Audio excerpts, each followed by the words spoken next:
आज निर्जला एकादशी के दिन जो मनुष्य निर्जल एकादशी का व्रत करता है, सबसे पहली बात उसको मृत्यु के समय मानसिक और शारीरिक कष्ट नहीं होता है।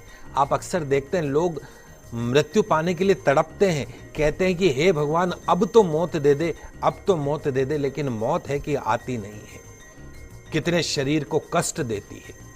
तो जो निर्जला एकादशी का व्रत करता हो उसको मृत्यु के समय कष्ट प्राप्त नहीं होता है। और जो निर्जला एकादशी का व्रत करने के पश्चात स्नान धर्म करता हो, तप करता हो, दान करता हो, उसे करोड़ों गायों के दान करने के समान पुण्य प्राप्त होता है।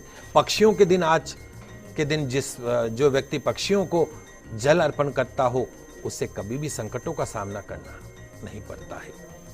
निर्जला एकादशी का व्रत करने के पश्चात द्वादशी तिथि में ब्रह्म वेला में उठकर स्नान करना, दान करना, ब्राह्मण को भोजन कराना चाहिए, तब जाके ये व्रत संपूर्ण माना जाता है। गौदान करना विशेष रूप से फलदायी होता है, ध्यान दीजिए। वस्त्र दान करना, छाते का दान करना, फल इत्यादि का दान आज के दिन करना चाहिए, कल भी उसको करना है। वर्ष भर में जितनी एकादशियां होती उन सब का फल निर्जला एकादशी के सेवन से मनुष्य को प्राप्त हो जाता है, इसमें तनिक भी कोई संदेह नहीं है। शंख चक्र गदा धारण करने वाले भगवान केशव अपने श्री मुख से कहते हैं कि यदि इंसान सबको छोड़कर एकमात्र मेरी शरण में आ जाए, श्री कृष्ण की शरण में आ जाए और एकादशी को निराहार रहे तो वो सब पापों से छूट जाता है।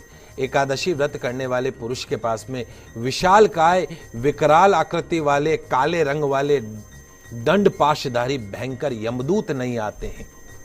आज एकादशी के दिन कैंटीन में जाके कचौरी समोसे मत खाइएगा, आज उपवास कर लीजिए, पता नहीं अगली एकादशी करने का मौका मिले ना मिले। आज एकादशी का व्रत कर लीजिए, आज एक दिन का संयम रख लीजिए अपने ऊपर, निश्चित तौर पे पूरा वर्ष सुखमय बीतेगा।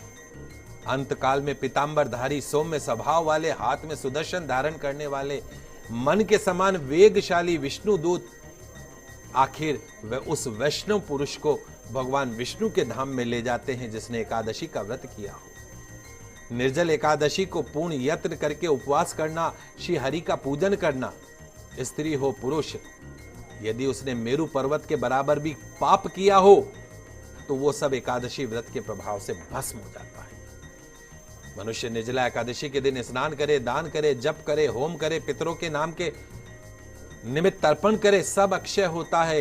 ये भगवान श्री कृष्ण का कथन है, मेरा कथन नहीं है। निर्जला एकादशी को विधि पूर्वक उत्तम रीति से उपवास करके मनुष्य वैष्णव पद को प्राप्त कर लेता है। जो मनुष्य एकादशी के दिन अन्न खाता हो वो पाप का भोजन करता है, इस लोक में चंडाल के समान है, बुरा मत मानिएगा। मरने पर दुर्गति को प्राप्त होता है, शास्त्र कहते हैं, मैं नहीं कहता हूं।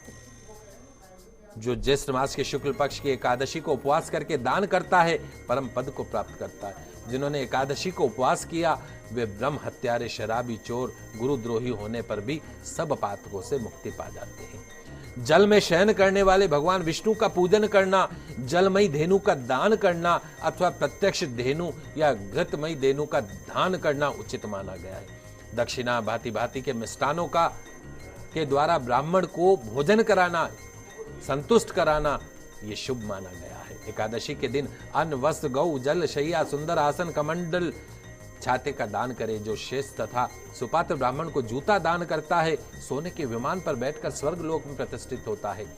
जो इस एकादशी की महिमा को भक्ति पूर्वक सुनता है, खाली आप मैं बोल रहा हूं, आप सुन रहे हैं तो भी आपको स्वर्ग लोक में स्थान मिलता है।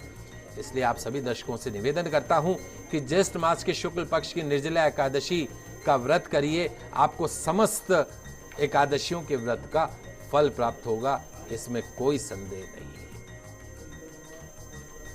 इस लोक में सुख, यश, सब कुछ आपको प्राप्त होगा, मोक्ष प्राप्त होगा, इसमें कोई संदेह नहीं।